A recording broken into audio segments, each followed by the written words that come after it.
জানেন গত 1 ফেব্রুয়ারি ভারতবর্ষের বাজেট পেশ করেছেন। যদিও এটা ভোট অন অ্যাকাউন্ট, নির্বাচন আসছে বলে 3 মাসের বাজেট।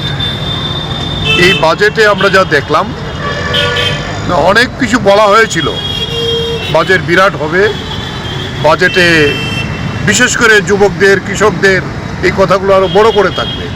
কিন্তু দেখা গেল বাজেট পেশ করার পরে এটা একেবারে অন্তঃশ্বাস শূন্য। ভারতবর্ষের জনগণের কোনো কথা এই বাজেটে প্রতিফলিত হয়নি। সবচেয়ে বড় যেটা, বিভিন্ন সংবাদ মাধ্যম সবাইতে এটা প্রকাশিত হয়েছে, এই বাজেটে বোধহয় সবচেয়ে কম টাকা ভারতবর্ষের কৃষি এবং কৃষক সমাজের জন্য রাখা হয়েছে।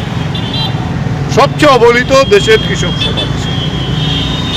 এবং মানরেগার যে প্রজেক্ট, এই সরকার প্রথম থেকেই তার বিরোধী, কিন্তু তুলতে পারছে না, যেহেতু পার্লামেন্টে একটি আইন হয়ে রয়েছে। প্রতি বাজেটে তার বরাদ্দ কমানো হয়েছে। 3 মাসের বাজেটও দেখা গেল আবার পুনরায় তার উপর চুরি চালিয়ে কেন্দ্রীয় অর্থমন্ত্রী নির্মলা সীতারামন শাড়িটা পরেছে খুব ভালো, হ্যাঁ, বক্তৃতাও খুব ভালো করেছেন, কারণ জেএনইউর স্কলার তো। কিন্তু ভারতবর্ষের মানুষের কিছু হয়নি, এই রেগার বরাদ্দ আবার কমিয়ে দিয়েছে।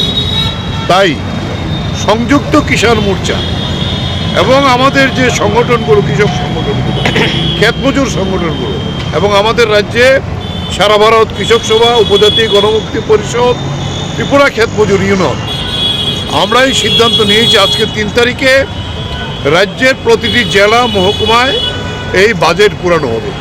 লোকসভায় দুদিন আগে অন্তর্বর্তীকালীন বাজেট পেশ করেছেন, যেই বাজেট সারা ভারত কৃষক সভা, all India agricultural workers union বলেছে কৃষক এবং ক্ষেতমজুর বিরোধী, পুঁজিপতিদের স্বার্থ রক্ষাকারী এই বাজেট।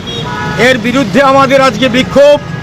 আমরা এখানে কর্মসূচি নিয়েছি এই বিষয়ে। আমাদের সংগঠন সারা ভারত কৃষক সভার রাজ্য সভাপতি